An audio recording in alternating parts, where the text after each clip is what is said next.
আজ আমরা সবাই এই পৃথিবীতে বেঁচে আছি কেন জানেন? শুধুমাত্র একটি মানুষের না বলার জন্য।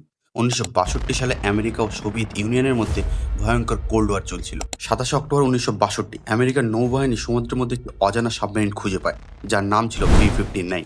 এই সাবমেরিনটি সোভিয়েত ইউনিয়ন একটি টপ সিক্রেট মিশনে পাঠিয়েছিল এবং ভিতরে ছিল নিউক্লিয়ার বোমা। আমেরিকান নৌবাহিনী যখন বিষয়টি জানতে পারে তখন তারা সমুদ্রের নিচে বোমা ফেলতে শুরু করে।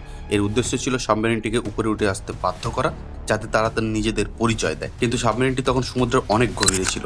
ভেতরে থাকা লোকজন ভাবলো তাদের উপর আক্রমণ শুরু হয়ে গেছে এবং তৃতীয় বিশ্বযুদ্ধ শুরু হয়ে গেছে। সাবমেরিনের ক্যাপ্টেন তখন কাউন্টার অ্যাটাক হিসেবে নিউক্লিয়ার টর্পেডো লঞ্চ করার আদেশ দেন। কিন্তু একটি নিউক্লিয়ার টর্পেডো লঞ্চ করতে গেলে তিনজন ব্যক্তির অনুমতি লাগে: ক্যাপ্টেন, পলিটিক্যাল অফিসার এবং কমান্ডার। ক্যাপ্টেন এবং পলিটিক্যাল অফিসার অনুমতি দিয়ে দেন, কিন্তু একজন মানুষ, কমান্ডার ভ্যাসিল, তিনি বলেছিলেন না। তার সেই একটি না বলার সিদ্ধান্তের কারণে সাবমেরিনটি মস্কোতে ফিরে যায় এবং পৃথিবী নিউক্লিয়ার যুদ্ধ থেকে বেঁচে যায়। তাই বলা হয়, সঠিক সময়ে বলা একটি না কখনো কখনো পুরো পৃথিবীকে বাঁচিয়ে দিতে পারে। এমনই আরও অজানা রহস্য জানতে সাবস্ক্রাইব করুন আনটোল্ড স্টোরি চ্যানেল।